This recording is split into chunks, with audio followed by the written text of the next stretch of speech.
All right, welcome everybody. Clearwater Jazz Holiday Foundation's Young Lions Jazz Master Virtual Sessions is back. Today's guest musician and educator is Dwayne White, and the topic is Basic Trumpet Fundamentals. We are recording these sessions for the purposes of Clearwater Jazz Holiday education and outreach. You will note that you are muted upon entry into the session and during the master class. We appreciate your cooperation remaining muted for the courtesy of others, but if you have questions, we are going to get to your questions. You can ask questions by using the chat feature or by raising your hand, and we have the ability to relay those questions to Dwayne or to unmute you if you'd like to talk to Dwayne, and we will do that. We hope you enjoy today's session. We have many more sessions up on our website, clearwaterjazz.com/education. So check them out. We cover virtually every instrument that there is. We have a lot of wonderful local professional musicians and educators that are part of our extended family at Clearwater Jazz Holiday, and we're gonna cover some really great stuff. Your feedback is very much appreciated, and any future session topics that you have are also appreciated, because we can make them happen. Please email those questions or topics or feedback to info@clearwaterjazz.com. That's info@clearwaterjazz.com. Our guest today is Dwayne White. Dwayne White is no stranger to Clearwater Jazz Holiday. Not only has he performed at Clearwater Jazz Holiday, but he's a big part of our outreach programs that we support throughout the year, including our History of Jazz program, our My Journey with Jazz program, our Young Lions Jazz Master Sessions, and more. Dwayne is a professional trumpeter and music educator. He moved to Tampa in 1996 to begin a career as a music educator. He served as a music specialist at Lanier Elementary School, where his colleagues selected him as Teacher of the Year, 2004-2005. Dwayne currently works as a counselor with Tampa YMCA Youth Development. Dwayne is also active in several arts organizations, including the Al Downing Tampa Bay Jazz Association, serving as chairman of the Education Scholarship Committee. Dwayne is largely responsible for the Al Downing Jazz in the Schools program, presenting clinics and performances at several school settings in the Tampa Bay area, and Dwayne hosts the Al Downing Monday Night Jazz Jam at the Hangar Restaurant and performs at venues throughout Florida. We have some information for Dwayne if you want to get to Dwayne after this session. He's going to be back with us along the way, but you can reach Dwayne at dwaynew6@gmail.com or look him up on Facebook. That's Dwayne, DWAYNE6@gmail.com or Facebook. Dwayne White, welcome to Clearwater Jazz Holiday's Young Lions Jazz Master Virtual Sessions. The stage is all yours, my friend. Thank you. Thank you so much for that great introduction, Steve. I'm glad to be here today. Wonderful sessions going on now. I'm glad to be a part of that. I always love being in support of the Clearwater Jazz Holiday and the outreach initiatives. I've been as you mentioned, I've been with the program for a long time now. And what we do has such a profound effect on so many people. I'm always glad to participate in any way that I possibly can. So thank you, Steve and Lee, all of the people at Clearwater Jazz Holiday. Appreciate you having me to join the Young Lions Master Virtual Sessions. And we're going to talk a little trumpet today.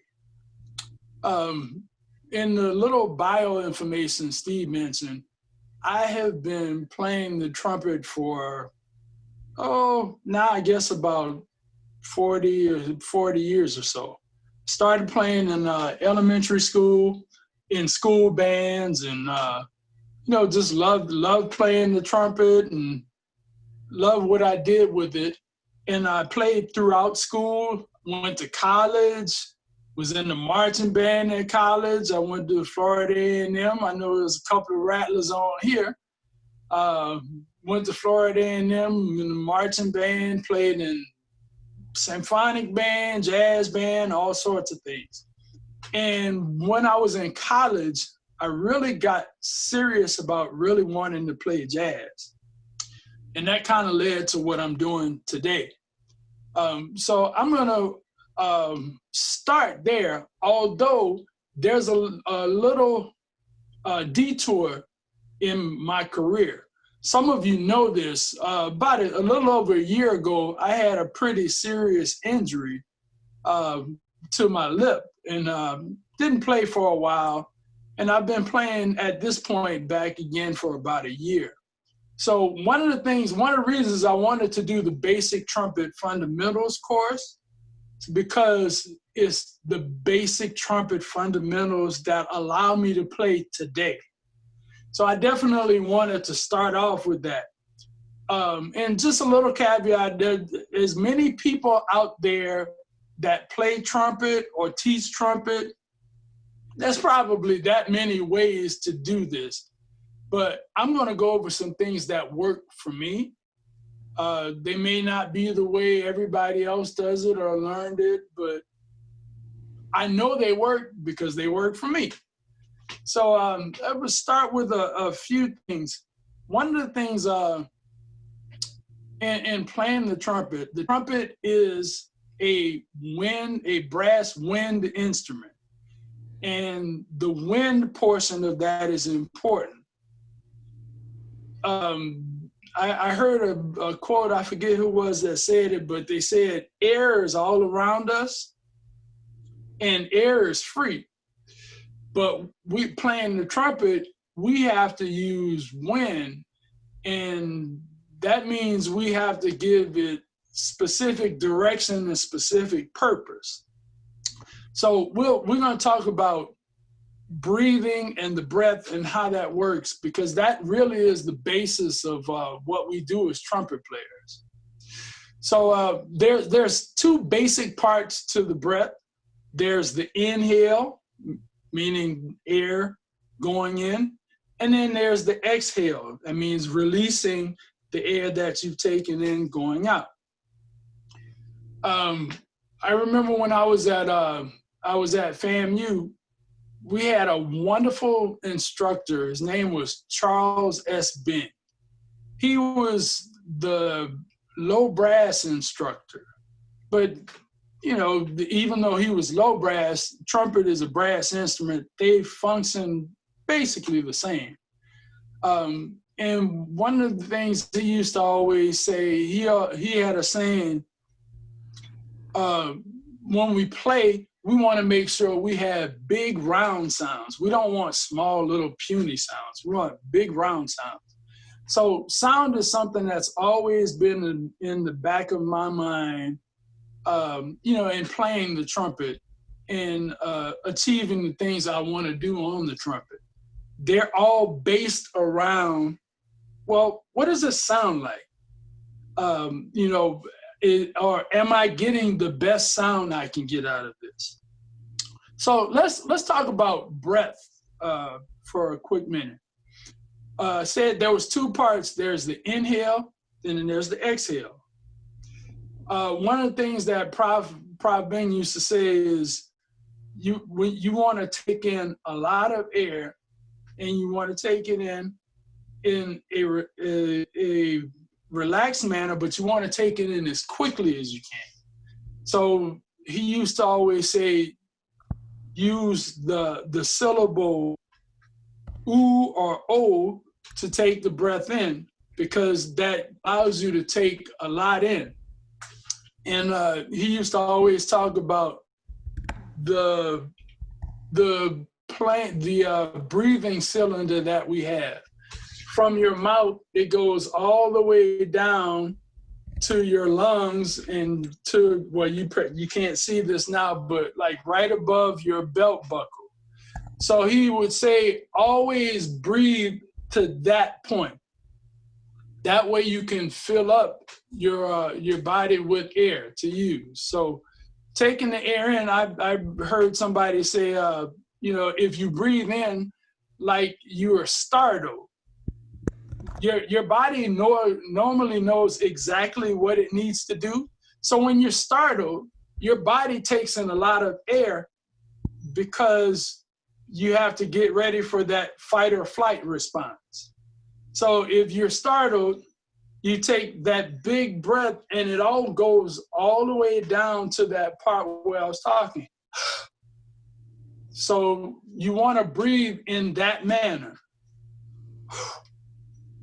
So you have all of the air filled up all the way down.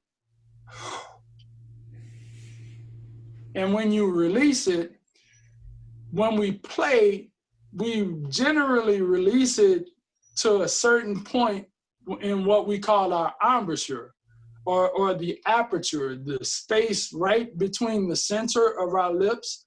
I mentioned about the direction. That's where the direction comes. So if we can take the air in and we can focus it toward that space in our aperture directly in the center of our lips, it's almost like you have a bowl of soup and you try to cool it off. That's what our embouchure and our aperture is like. So that's the beginning of where we are. And that's the first thing that we want to do.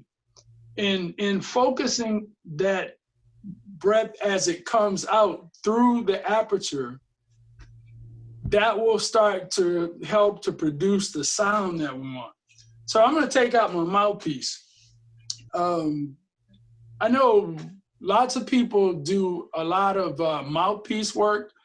When I started playing, I was never that person that really did a lot of that. But since I've started, let's say, replaying, I've started doing a lot more mouthpiece work and starting to get the value of that.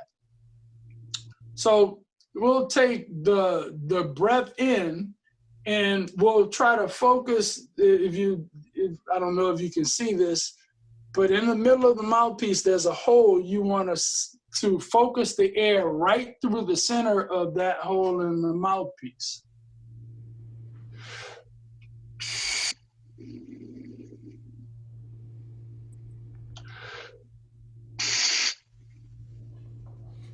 Now you may be saying, well, how does that work with the sound? I don't hear any sound out of that. Well, the sound will come because your lips will vibrate. The air coming across your lips will cause them to vibrate. And when your lips vibrate, that's what actually produces the sound.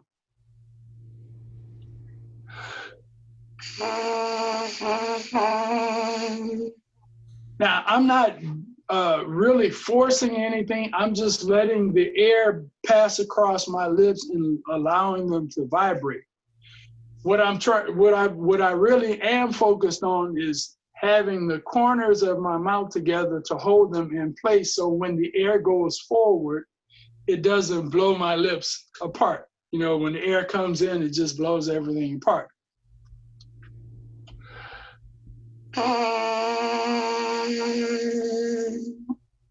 So that's the beginning of the sound. Now, in working with the mouthpiece, I've started doing like simple things with it. There's not a whole lot, because what we do with the mouthpiece is not actually really what we do when we actually start playing the trumpet, but it's a good way to get your mouth apparatus and your embouchure and all of those things in line to work the way what they would when you do play the trumpet. So I started doing a few things, just a few notes at a time.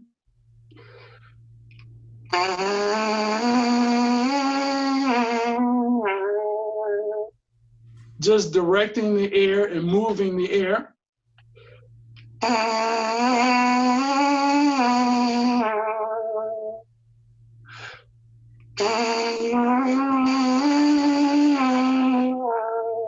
Just little exercises like that, focusing on keeping the air going and actually moving it as well.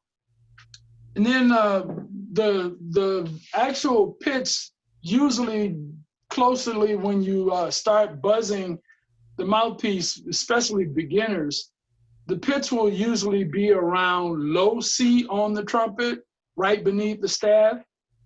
Let's see how close that is. Let's see, trumpet here. Play a low C. That's reasonably in the ballpark. And that's usually when beginners start playing, that's the first pitch that it usually get. There's usually one of two, either that C beneath the staff or the G, the second line G on the staff. That note, or a C, is usually the first note that beginners will start to get out. And either one of them is a good place to start. But one of the things that I've learned over the time that I've been relearning the trumpet is a good way of building your sound, just like a building. You think of a skyscraper, right? Building the skyscraper goes up. Once you see them building things, onto the skyscraper, it goes up pretty quickly. But what you don't see is the months, sometimes usually years, working on all of the things inside the ground, building the foundation. So the idea is the same. You want to build the foundation starting lower, and you can build from there. Mark Zaus is a trumpet player. I've recently gotten some things from some of his YouTube videos that he does. He's one of those really high note players, but when he starts, what he advocates is starting with that low C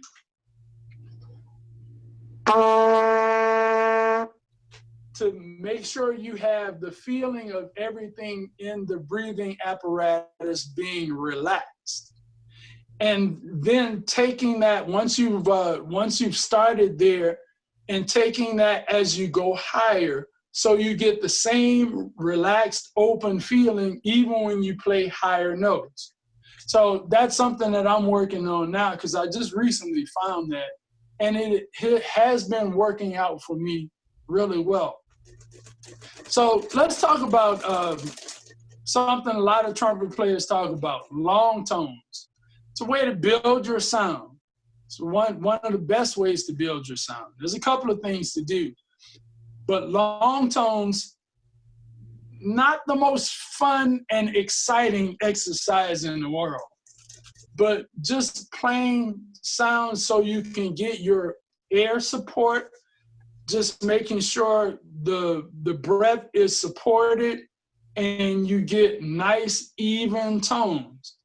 So I like to start, the first note I usually play is that second line G, because it's a nice, comfortable note. It's mid-range notes, not too low, not too high, nice mid-range, nice place to start. So I'll usually start with that, and there's a few things I'll do. I'll hold out that tone, and I won't do it fully now because we don't have a lot of time, because this does take a little time.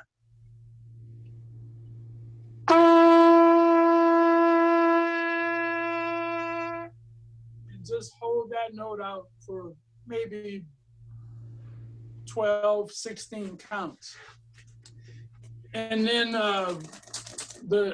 once I've done a few of those and it feels good, I feel relaxed at doing it, then I'll add a note lower normally.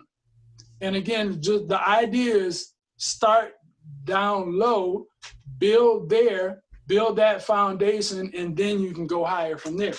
So I'll do something like and I'll do like a half step.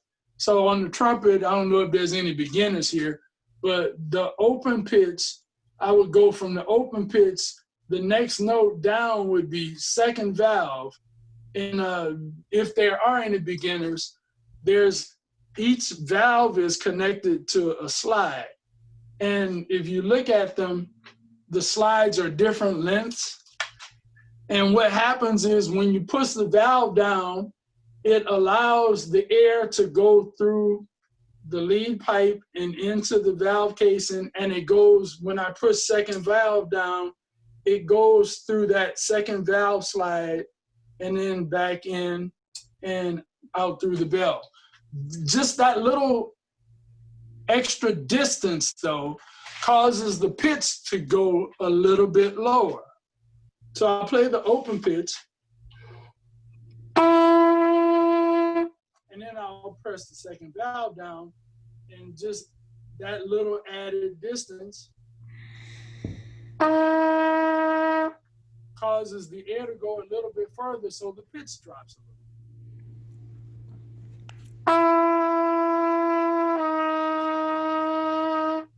So I'll do that. I'll do the open pitch to go to second valve, that note F sharp, and then back to G. So it sounds something like this.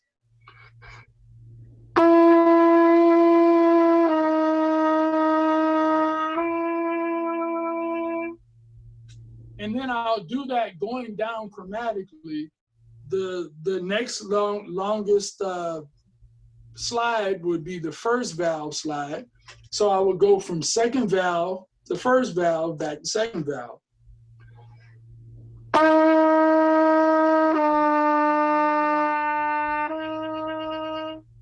And then first valve, then you add first and second together. Both of those slides will add a little more distance.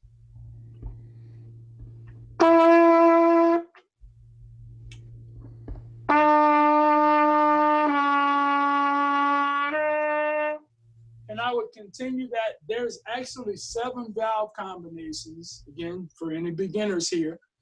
Though I sort of came up with a little way to remember them. There's open, second, first and second, second and third, first and third, open. Open, 2, 1, 1, 2, 2, 3, 1, 3, all 3. So I'll usually just go through that, and I'll go through it a little quickly now because we don't have time to go through the whole thing.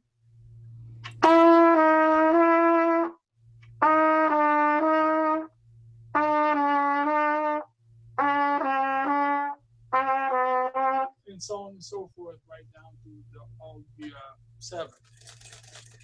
I'll usually do that to, again, as a long tone exercise to make sure my tone is nice and centered and the breath is flowing. Want to make sure that happens. So in playing the long tone exercises, again, those are good things. One of the things that I came across recently, some of you who are advanced trumpet players will know this. Vincent Chikowicz, you'll know that name. He was a trumpet teacher. He has something that he calls the flow studies. And I came across the flow studies, and the flow studies in a way start out with what I was, a version of what I was doing. But I've been doing those as well, and those are long tones, but they're really moving long tones is what he calls them. So those moving long tones help as well.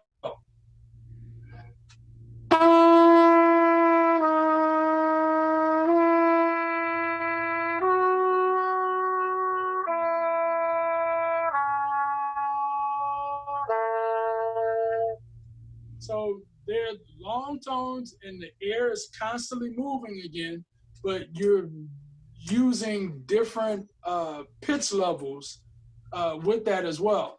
I've seen videos of some of the great trumpet players, some of the great jazz trumpet players, particularly, doing those same things. Marcus Prentice, who plays with the Lincoln Center Jazz Orchestra, I saw a video of him doing those Sikowitz flow studies. He was actually on the road in some European country. I don't remember which country, but he was just walking around doing those studies. The late, great Roy Hargrove, I saw a couple of videos of Roy using those studies as well. So I don't think I'm too far off doing that, if players like that use those to help facilitate their long tones and their sound issues. So those long tones and the flow studies have really been important for me. It's been something that I've really learned a lot from. Now, the other thing with long tones, the other thing that people usually talk about is sound builders, long tones and lip slurs. Now, lip slurs is kind of a misnomer, really, because it's not really 100% your lips that do all of the work to make that happen. There's a few things that go to work to make that happen. Your lips do play a part of it because they vibrate. But that's the main thing your lips could do when you play the trumpet. Their main job is to vibrate. So there's some other things. There's your tongue inside your mouth. And this is where working with beginners or students, a lot of things happen that you're not able to see. So you sort of have to visualize them. One of the things, again, when I was at FAMU, I took a course to get my degree, The Fundamentals of Voice. And you might be saying, well, what does that have to do with the trumpet playing? Well, I'll tell you.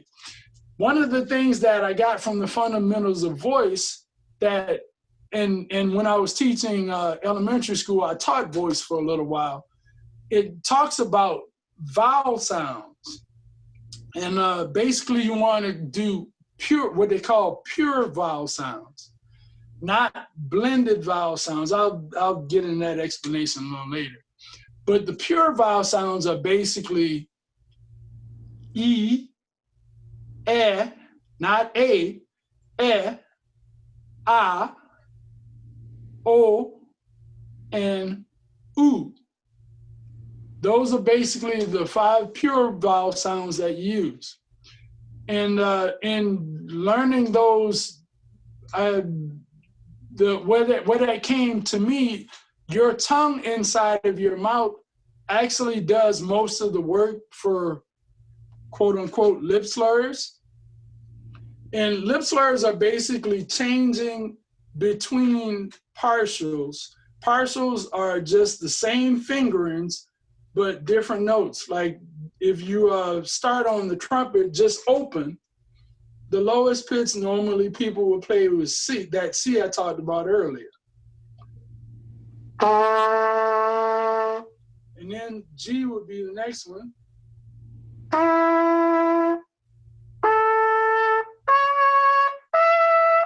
Then they go up, there's more that go up. And each higher partial is a little bit closer to the one before it.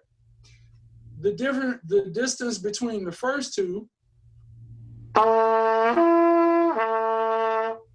is a little bit greater than the difference between the second and the third one.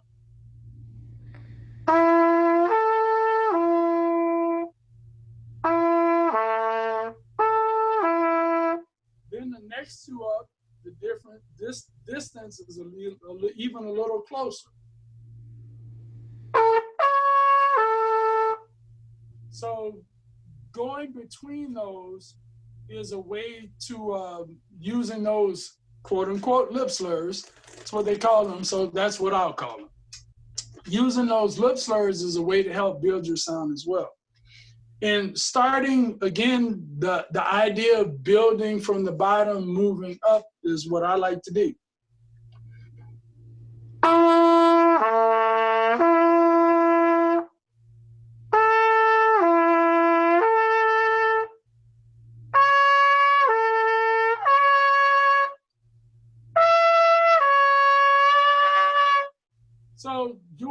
those and building those from the bottom going up is a good way to help build your sound as well.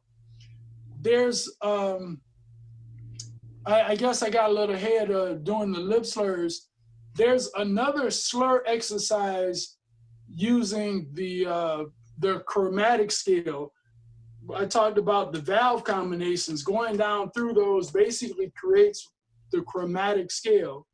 The notes that are all a half step. Each note to the next note is nothing but a half step.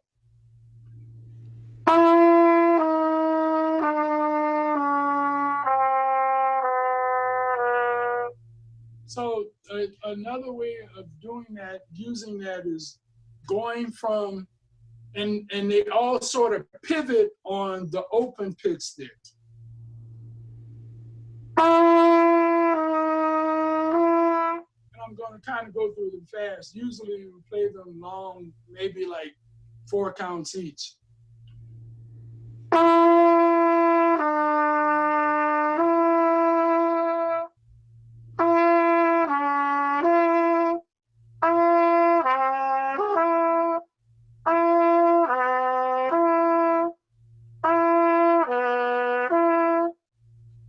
Again, that's a way to build your ear because you're hearing the difference between the pitches as well. Because that's rather important on the trumpet or any brass instrument. You have to, in order to get a better a sense of accuracy of pitch, you have to hear what that pitch sounds like before you play it. So going through exercises like that chromatic exercise, and going through the lip slurs as well, it also helps your ear to acclimate to the different pitches that you'll start to hear. So you'll start to hear what they sound like before you play them. It's sort of, I guess you can call it pre-hearing. You want to hear what it sounds like before you play it. So those are some exercises that, again, have worked for me. There are many more out there that I've seen and heard people do, and I'm pretty sure they all work too. But these are things that I've done that have worked for me. So the things that I use. So hopefully it gives you a glimpse into some of the things that you want to do to build your sound as well. Looking, I know time's kind of. Hey, Dwayne, we probably have about maybe 8 minutes left. Okay. There was a question that I wanted to share with you, so I apologize for interrupting your flow of thought. But how important is equipment, mouthpiece size, trumpet brand, that sort of thing? It is important, but what I will say about that is, you want to find something that's comfortable for you, that allows you to do what it is that you want to do. Most beginners tend to start using mouthpiece size 7C or somewhere around there. But again, the main issue is you want to get something that is comfortable for you and allow you to do the things that you want to be able to do with your sound. You know, that's really the way I look at the decision maker for it. Because again, we're all different. You know, each one of our oral cavities is shaped differently, and you know, our teeth are shaped differently inside our mouth. So it's what works for me may or may not work for the next person. But again, that is important. But again, the importance, I think, is you want to find something that's comfortable for you, that allows you to do the things that you want to be able to do with the trumpet. Now, there's a little bit of trial and error that comes with that, of course. But you know, that's hopefully that's a good answer to that question, because I don't know if there is one such answer to that question, because again, it is a personal thing. Thanks, Dwayne. Also, I know that in early June, early to mid June, you're going to be back with us on some other topics. And those cover using melody and scales. And I think you're also joining James Suggs in the early part of June for a great lesson on why listening to music is important. So I was All right, hoping so listen. you could comment on some things that you may be covering in some of those upcoming sessions that may be of interest to the people attending today. Yeah, the using melodies, basically taking simple melodies and using them as basic building blocks, if you will, for creating an improvisation. Like for instance, a simple phrase like, yeah, and you'll recognize this when I play the whole thing that it comes from.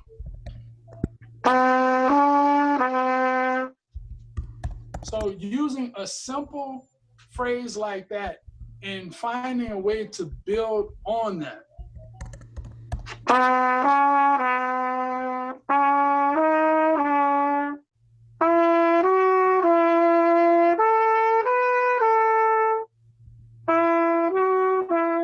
Just doing things like that, and they'll when you start with a simple idea like that, it's easier for the next idea to come to you typically.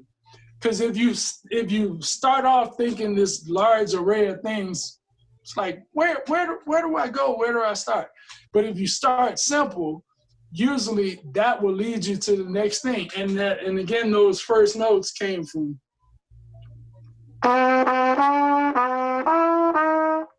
You'll recognize the first pitches in that. But just using simple ideas like that to create more ideas to build on. That's going to be something we're definitely going to be talking about. And using scales, the ones using scales is basically the same way. We use scales as ways to build technique, and I know James is going to be doing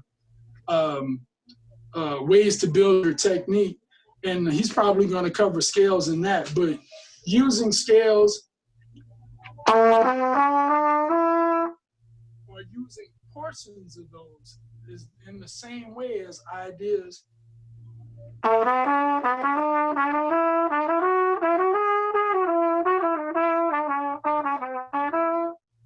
Just using those as simple building blocks for parts of those scales as building blocks for ideas for improvisation. So we'll be covering some of those things as well. I appreciate being here. Hopefully people in this session got a little glimpse of just some things, some ideas to sort of spur their own thought.